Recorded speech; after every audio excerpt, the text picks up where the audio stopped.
Hello students, question number 19 from JEE Main 2021, 25 July, shift 1. The question is, let an ellipse E, कुछ इस तरीके से given है जहाँ पर a square greater than b square है, passes through the point under root of 3/2, 1 and has eccentricity 1/√3. तो इसका मतलब कि 1/3 e का स्क्वायर इज इक्वल टू होगा 1 माइनस बी स्क्वायर अपॉन ए स्क्वायर.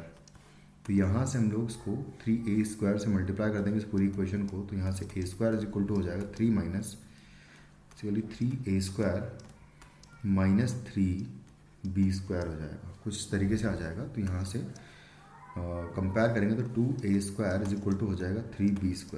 ये हो जाएगा आपकी फर्स्ट इक्वेशन. सेकंड इक्वेशन के लिए हमें उसने कहा है कि ये पॉइंट जो है इस इलिप्स पर लाई कर रहा है, तो इसको सेटिस्फाई करेगा. तो 3/2a² हो जाएगा यहाँ पर, प्लस आएगा 1/b² इज इक्वल टू होगा 1. तो 2a² का जो वैल्यू है वो हो जाएगा 3b². तो यहाँ पर रख दूंगा तो आ जाएगा 3/3b² in place of 2a² plus 1/b² is equal to 1. तो b² का वैल्यू हो जाएगा 3/3 हो जाएगा 1 एंड प्लस 1 यानी कि b² हो जाएगा 2. b² 2 आ गया तो 2a² इज इक्वल टू हो जाएगा 3 इंटू 2 यानी कि a² हो गया 3. a² का वैल्यू 3 हो जाएगा और b² का वैल्यू 2 हो जाएगा. तो ये हो जाएगा हमारा फंक्शन. और यहाँ पर a का वैल्यू अगर देखें तो √3 हो जाएगा. a इंटू ई का वैल्यू अगर देखें तो a का वैल्यू √3 हो गया एंड इंटू इसेंट्रिसिटी 1/√3 है तो 1 हो जाएगा ये. तो जो पहला एक फोकस अल्फ़ा कॉमा 0 जो है वो हमारे पास आ जाएगा AE,0 यानी कि 1,0. ये हो गया फोकस. नहीं, इस फोकस और रेडियस 2/√3 मान के एक सर्कल ड्रॉ करना है. तो x माइनस 1 का स्क्वायर ये सेंटर हो गया plus y² is equal to 2/3 का स्क्वायर हो जाएगा 4/3. 2/√3 का स्क्वायर हो गया 4/3. कुछ इस तरीके से आ जाएगा. और इन दोनों को सॉल्व करके हमको दो इंटरसेक्टिंग पॉइंट्स बेसिकली निकालने हैं. तो ये इंटरसेक्ट कर रहा है E at 2 points P and Q.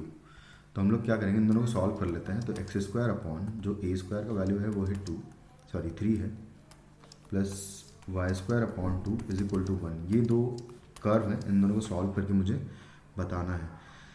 तो हम लोग y² की वैल्यू यहाँ से निकाल लेंगे या फिर y² यहाँ से निकाल लें, जैसा भी करें. तो y² upon 2 is equal to 1 minus x² upon 3 हो जाएगा. तो y² की वैल्यू हो जाएगी 2 माइनस 2x² अपॉन 3. कुछ तरीके से आ जाएगा. बस इसको सेटिस्फाई करा देंगे यहाँ पर. तो यहाँ से आ जाएगा x माइनस, अच्छा इसको भी एक्सपेंड कर लेता हूँ. तो x² minus 2x plus 1 and plus y² की प्लेस पर आएगा 2 माइनस 2x² अपॉन 3 और इज इक्वल टू है 4/3.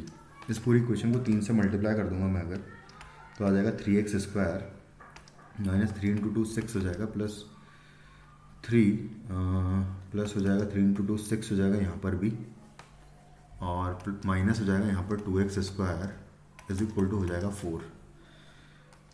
तो 3x² माइनस 2x² हो जाएगा x² माइनस 6x आ जाएगा एज इट इज़. 6 और 3 9, 9 में से 4 गया तो बचा 5, तो प्लस 5 आ जाएगा यहाँ पर इक्वल टू 0. अब बस यहाँ से इसको लिखूँगा मैं, तो इसको दो फैक्टर्स में ब्रेक कर लेंगे, x minus 1 and into x minus 5 equal to 0. तो x की वैल्यू आ रही है एक तो 1 और एक आ रही है 5. तो जब x is equal to 1 put करूँगा तो उसके corresponding y² is equal to मुझे मिलेगा 2 माइनस x की वैल्यू 1 पुट करेंगे तो 2/3 माइनस हो जाएगा. तो यहाँ से 3 इंटू 2 6 माइनस 2 हो जाएगा 4/3. यानी कि यहाँ से आ जाएगा y is equal to, obviously आना भी था, खैर एकदम टॉप मोस्ट पॉइंट पर ये इंटरसेक्ट कर रहा है. तो एक तो पॉइंट हो जाएगा y इज इक्वल टू 2/√3 और दूसरा x इज इक्वल टू जब मैं 5 पुट करूँगा तो बेसिकली 5 जो है इसका इंटरसेक्टिंग पॉइंट हो ही नहीं सकता, क्योंकि 2x इक्वल टू अगर 5 लेंगे तो इसके करस्पॉन्डिंग अगर 0 भी ले लिया तो डिस्टेंस बहुत ज़्यादा हो जाएगी. मतलब ये हमारा एक्चुअली वैल्यू यहाँ से कुछ मिलेगा ही नहीं y का वैल्यू, क्योंकि आप जब इसमें पुट करोगे x इज इक्वल टू 5 तो y² इज इक्वल टू हो जाएगा 2 माइनस x का स्क्वायर करेंगे 25 हो जाएगा. 25 इंटू 2 हो जाएगा 50. तो ये हो जाएगा 50/3 जो कि लेस देन 0 आ रहा है. तो यहाँ से कोई भी हमें सोल्यूशन नहीं मिलेगा. तो सिर्फ दो सॉल्यूशंस आएंगे और अच्छा यहाँ पर हम प्लस माइनस लगाऊंगा मैं. दो पॉइंट्स आ रहे हैं 1,2√3 एक पॉइंट आएगा, ये P हो गया, और दूसरा पॉइंट Q है जो कि है 1,-2/√3।